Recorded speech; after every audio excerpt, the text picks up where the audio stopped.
At the May gathering of the Presbytery of Philadelphia, we hosted several brief presentations titled Thinking on the Edges.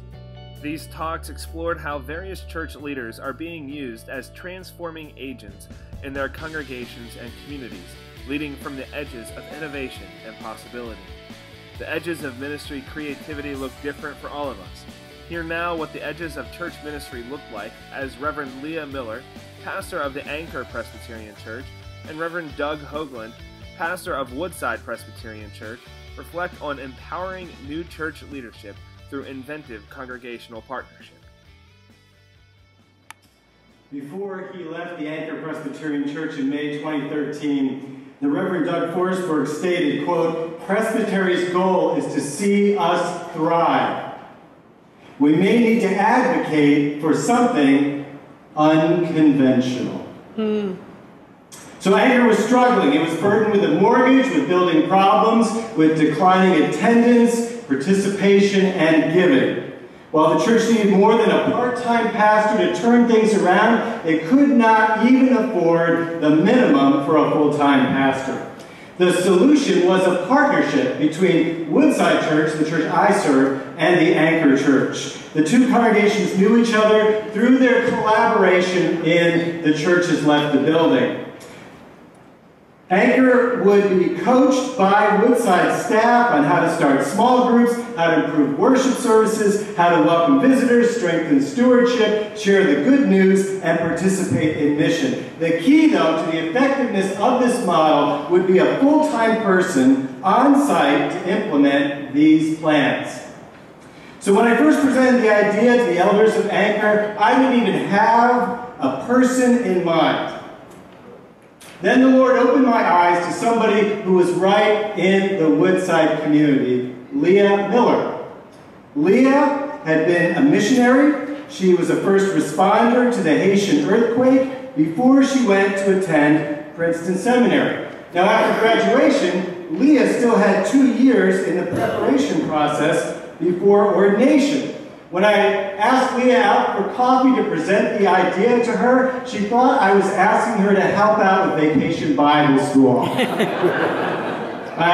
no, I had something much bigger than that. It turned out to be a win-win-win. Leah received coaching, on-the-job training. Anchor had a full-time person who could turn things around, and the presbytery would not see another congregation close. With the approval of Anchor's session and the Presbytery commissions, Leah began her ministry at Anchor in September 2013. The results are far beyond what I could ever have conceived. And I cannot state it strongly enough that without Leah Miller, this partnership would not have worked. And that's why I want to turn over to her to share with you what's happening. Hello, I'm Leah. I'm the unconventional solution. When I first arrived at Anchor, the church was operating in survival mode. They had the absolute minimum needed to keep the doors open, Sunday worship. They were surviving, but they were not thriving. Through the partnership with Woodside Church, we have been able to receive the support we needed to get going again. They did not give us money. They gave us the tools.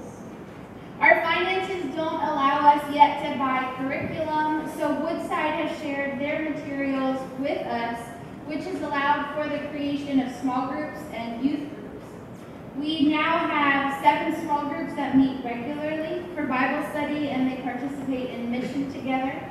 Members of our congregation facilitate the small groups, and many of them were open to doing so because they had access to materials provided from Woodside.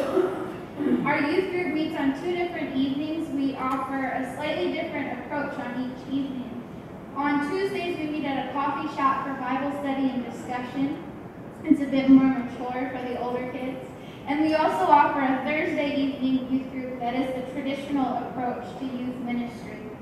The idea here of offering 2 nights is to multiply. We encourage our students to invite their friends, just like we do with our adult small groups. Anchor does not have a paid worship leader. Through the mentoring of Woodside's worship team, we've witnessed to a model of worship planning that's been incredibly helpful for us. We've been able to discuss different approaches to worship and liturgy. Woodside's worship team even leads anchor when our worship team cannot. We've seen our worship attendance increase from just the teens to an average of about 35 to 40 people each Sunday over the past year. We've welcomed our first new members in almost 15 years. Yeah. Amen. Amen. We had our first confirmation class of 5 students, the first class in at least 10 years.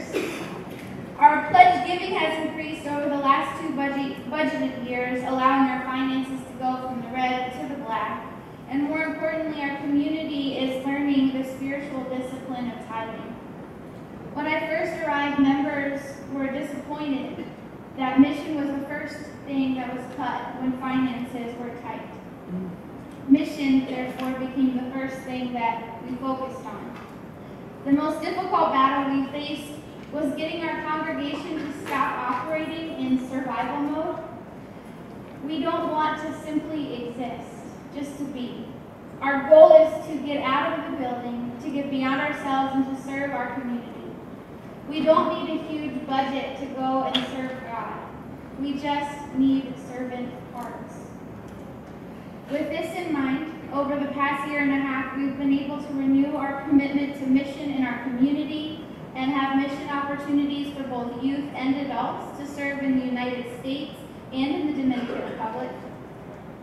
And over the past year and a half, I would say that one of the greatest challenges that I have faced with this church, with the Anchor, has been changing the culture of the church from a pastor does it all and approves it all mentality to a permission-giving culture.